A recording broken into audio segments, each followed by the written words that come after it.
আমার একটা জুনিয়র ছোট ভাই, ওকে গুম করে দিতে হবে কেন আপনাদেরকে?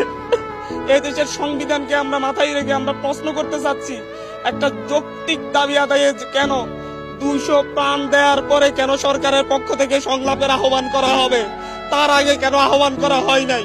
কেন ছাত্রদের সাথে বসে এটা নিয়ে সমাধান করা হয় নাই? প্রত্যেকটা ক্ষেত্রে দমনের সিদ্ধান্ত কেন নিতে হবে একটি রাষ্ট্রকে?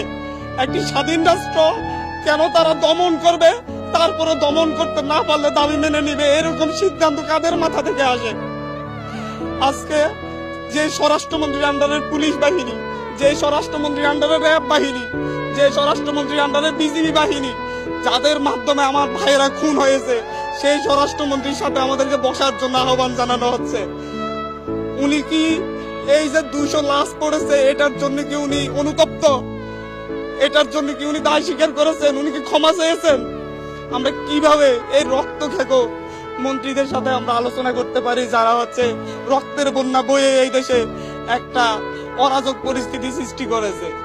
আমাদের সাথে তো আগেও বসা যেত, আমরা তো আলাপ আলোচনা করতে পারতাম, এর সমাধান হইতো। যে যুক্তিগুলা তুলে ধরতো, আমরা আমাদের যুক্তিগুলা তুলে ধরতাম, সুন্দর সমাধান কি হতে পারতো না? এই লাশগুলার দায় কে নিবে? আজকে এখানে আপনাদের কাছে দাঁড়িয়েছি অবিলম্বে আমাদের ভাইদের যাদেরকে গুম করা হয়েছে, যাদের আমরা খোঁজ পাচ্ছি না, তাদের অবিলম্বে সন্ধান দিতে হবে। 24 ঘন্টার মধ্যে সন্ধান না দিলে আমি আমার ভাইদেরকে নিয়ে আমি রাস্তায় শুয়ে থাকবো। আমরা আমাদের ভাইদের খোঁজ না পাওয়া পর্যন্ত প্রয়োজন আমাদেরকেও গুম করে নিয়ে যান। আমরা কেন বাইরে থেকে কান্না করব? আমাদের ভাইদেরকে ক্যাম্পাসে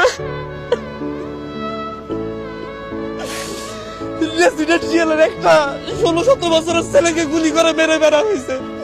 পুলিশ বাহিনীর সাথে, র্যাবের সাথে, ডিজিএফআই এর সাথে লাঠি নিয়ে, অস্ত্র শস্ত্র নিয়ে সাদা পোশাকে ছাত্রলীগ যুবলীগ কেন হামলা করবে?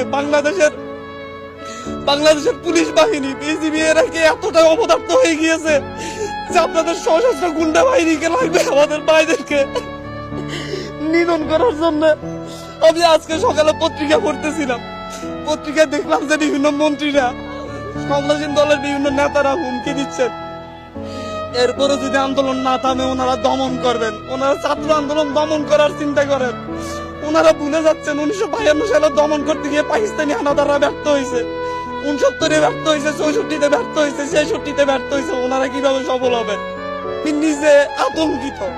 আমি এখানে এসেছি আমার জীবনের মায়া নিয়ে, আশপাশে ডিজিএফআই ডিবির লোকজন ঘুরে বেড়া করতেছে। আপনাদের এখান থেকে উঠে যাওয়ার পর হয়তো আমারও আর খোঁজ পাওয়া যাবে না।